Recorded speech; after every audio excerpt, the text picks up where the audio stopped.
మనకి 4 ఫోల్డ్స్ ఇలా వేసామనుకోండి స్లీవ్ వరం తక్కువ పడుతుంది. అంటే దీనికి అతికేయాలి, దీనికి దీనికి దీనికి మొత్తం 4 అతుకులు వేయాల్సి వస్తుంది.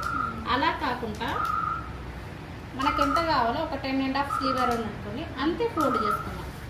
అంటే ఇప్పుడు దీనికి ఒకదానికి అతుకులు వేస్తాం, దీనికి ఏం అవసరం లేదు. టేప్ ఆడుకోవాలనిపిస్తుందా? వీళ్ళకి బోర్ కొడుతుంది. 10.5 ఉంటే చాలు మనకి. 11 కదా, ఒక 1 ఇంచ్ తగ్గించి 10 కూడా పెట్టుకోవచ్చు. 10.5. ఇప్పుడు స్ట్రైట్ లైన్ కొట్టేస్తున్నాం ఇక్కడ ముందు కింద వేసుకొని.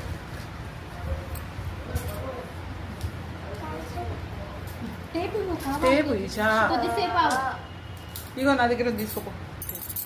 లెంత్ వచ్చేసి 6 inches half hands plus 1 inch సీమేల, మొత్తం 7 ఇంచెస్.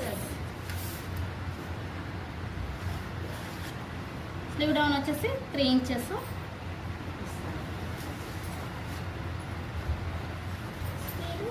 ఒకసారి స్లీవ్ చూడండి మళ్ళీ 10కి చేస్తే 11 ఇంచెస్ వచ్చింది మనకి.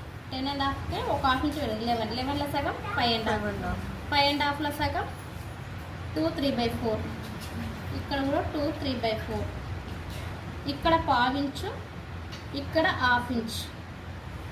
దీన్ని ఇలా ఫ్రెంచ్ కర్తో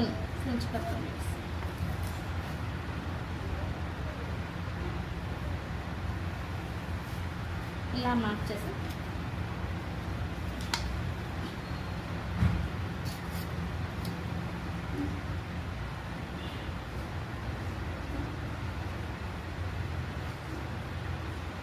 అది బయట పెట్టినా లోపల పెట్టినా కరువు సేమ్ వస్తుందా మేడం? రాదు తేడా అయితే చూడు.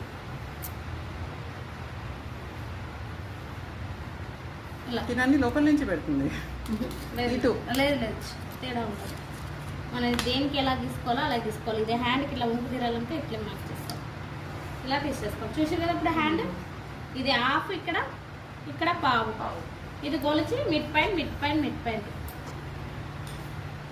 చూసారు కదా హ్యాండ్ కూడా నేను ఇటు నుంచి తీయలే, డౌన్ ఇటు నుంచి తీసా. అంటే ఈ ముక్క ఏమైంది దీంట్లోకి అటాచ్డ్. ప్రతిదీ చూసి తీస్తే మనకి ఫ్యాబ్రిక్ అనేది మిగులుతుంది.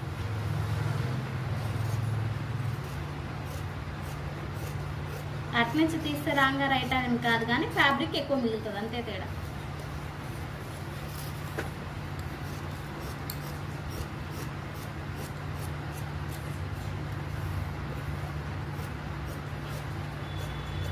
ఇప్పుడు మనకి ఒక్క ముక్కను అతికేసుకుంటే సరిపోతుంది.